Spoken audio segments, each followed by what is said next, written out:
He joins us this morning from Blacksburg, Virginia. Good morning, Bill. Morning, Greg. Morning, guys. How we doing? I was looking at the local attractions, and may I suggest the coal mining heritage park. Looks like it might make a good field trip for the fellas later on today, Bill.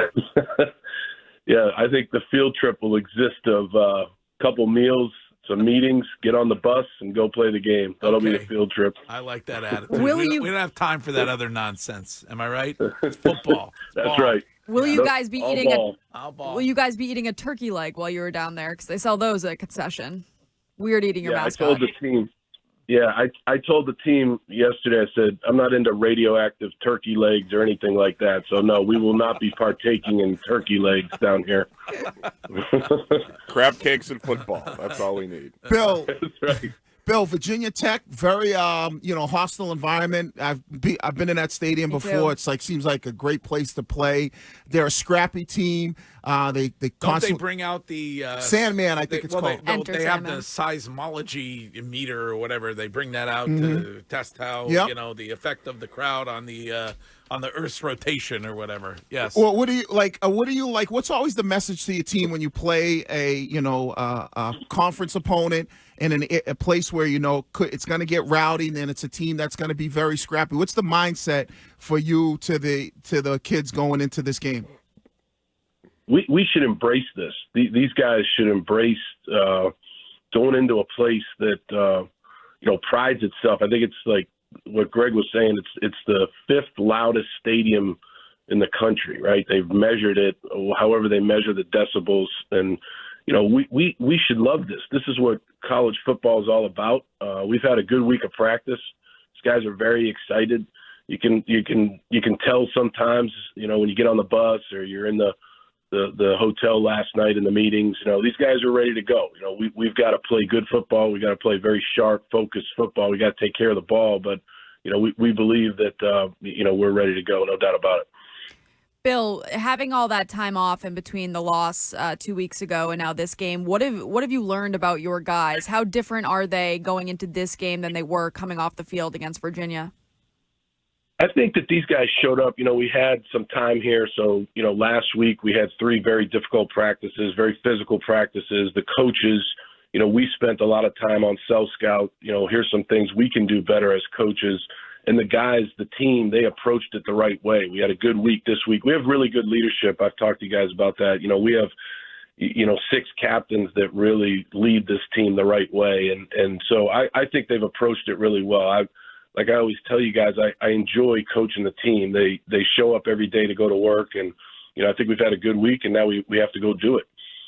What did you like or not like about what you saw from Drake Maye's debut as an NFL starter? I mean, I think that the guy's going to be an excellent football player in the NFL. I mean, the guy, he's got he's got an excellent arm. He's very accurate. He's very instinctive. He can run. The throw that he made to Booty, the deep ball to Booty, was a great throw. That's not an easy throw. You have to help the receiver down the red line, and he made a great throw on that. He scrambled. I saw where he hit Hunter on a scramble, and that was a big play. I think he handled the offense well. So, I think the guy's got a great future. And, again, it's not going to happen overnight. They'll play. The thing about Houston is Houston's really good on defense, but they really don't do a whole lot. They do what they do. And so it's going to be the teams that spin the dial that you never know really what's coming next. Those are the teams that are going to be difficult for him. And, he'll just have to keep battling. But I think he's, a really good player. Bill, you guys have reached a point of the season where all college football teams are going to deal with injuries, but you guys are dealing with that with Amari Jackson out for the season with a torn ACL. How are you guys? How do you feel prepared for that? Do you have enough depth to be able to fill that gap? We do. It's hard to replace Amari. He's an excellent player, but we have a few guys. We have a freshman named Ashton McShane. We have a grad transfer named Brykees Brown, that we feel can go over there and play. Ryan Turner is another guy transferred in here. Bill, isn't that the guy you gave the $150,000 verbal guarantee to?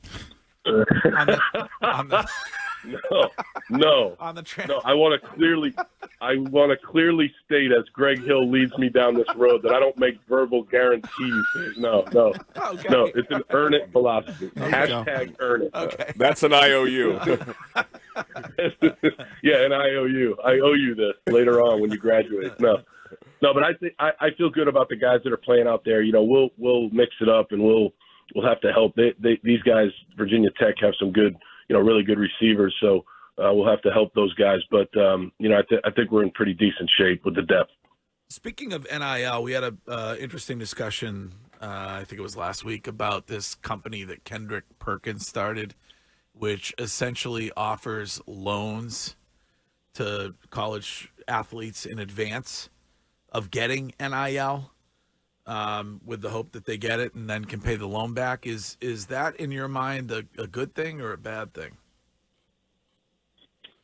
It'd be hard for me to – I don't really know about that. I'm sorry. I'm not read up on what Kendrick Perkins is doing. I don't know. I think that eventually, this is what I believe. I think it should be regulated eventually. Eventually, it has to be where people in Congress that have an interest in college athletics, especially football and basketball, that they help regulate it. You know what I mean? And so, what does that mean? Well, what it means is maybe there should be a cap. You can only spend this much, and then it goes. I don't even know. I really don't even know. I'm just saying it is wild right now. There was one where you just saw maybe where a guy was committed to Clemson, a quarterback, and then he flipped to go to Notre Dame. That I don't know this for a fact, but that involved money, and I think that before they've even stepped on campus. I think it's just very difficult to say to a guy who hasn't done anything for your program yet, hey, man, we're going to give you, this amount of money before you've even put on a BC helmet. I don't know, man. I'm not into that. So that was maybe the loan would help. I don't know. It was a kid, Blake Hebert from Central Catholic. He was teammates with my son, Billy. I love the fact that we get to talk to you because you give us a world that we don't get to see that I'm fascinated with because I have, 2 kids that play college football. What's the communication like? Because you brought up Donovan. I don't want to mess up his last name, the defensive end who's having a great year. What's your communication with these guys that are obviously trying to do everything they can to help you guys win, but they're also trying to get to the next level? How do you incorporate them understanding okay, you can do both and the help that you can give them because you've been at that level? I mean, is that something that you really have a great advantage of when you are recruiting and saying, hey, I got a pipeline to the NFL? Because that's what, every kid who puts on a helmet, his ultimate dream is. Yeah, that's definitely one of our selling points, Wig. And his name is Donovan Ezaraku, and he will play in the NFL. And so on our staff, besides myself, we have Doug Marrone, who is the head coach of the Buffalo Bills and the Jacksonville Jaguars. And then we have Rob Chudzinski, who has a lot of experience in the NFL, as the head coach of the Cleveland Browns. Obviously, we have Bears here. And so we have – Actually, Matt Patricia was wondering if you have any room for him over there. We're filled up. We're filled up. No room right now. On the offensive staff, I mean. But we do have different educational programs that we try to implement throughout the year. And one of them, we haven't done it yet. We're going to do it probably in our next bye week, but will be to educate these guys on the National Football League and, what it takes to make it to that league. We've already talked to one-on-one with, guys like Donovan and Ozzie Trapillo and, guys that are in there last year. But I think that that's one of the things we can do. And I think if you look at the history of Boston College in the National Football League, it's very, very good, right? Teams want guys in that league. They want guys that are going to be accountable, that are going to be, focused and smart and be good teammates and understand the work ethic that it takes to make it that level. And I think that's one of the things that we sell here at BC. You can do both. You can be a really good student and you can play in the NFL. We have the experience to help you get there, and so that's kind of how we communicate it. And Billy, I just on the one last one, Greg, if I could. Yeah. So there's a lot of Patriots in the news this season for the wrong reasons off the field. Some issues don't need to break down individually. What is the role that you had when you were with the Texans as the head coach, and how much responsibility falls on the people that run the organization when you have players that are not, doing what they're supposed to do away from the facility? Yeah, the role, so basically most of the years I was at the Texans, it was a partnership in running the team with the general manager. So you and the general manager, ran the team together.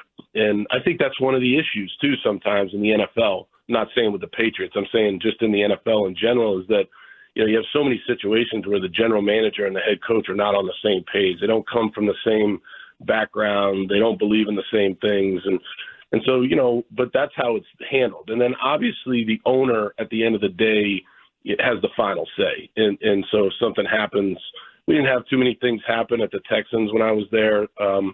But, if something happens relative to discipline, then the owner steps in. Obviously the NFL is involved. But as the head coach, you're just part of a team. You're not the final decision maker on discipline. That's not really your role. You're just part of a team that you can give your input. Hey, we should suspend this guy, or we should give him a chance, or whatever it might be.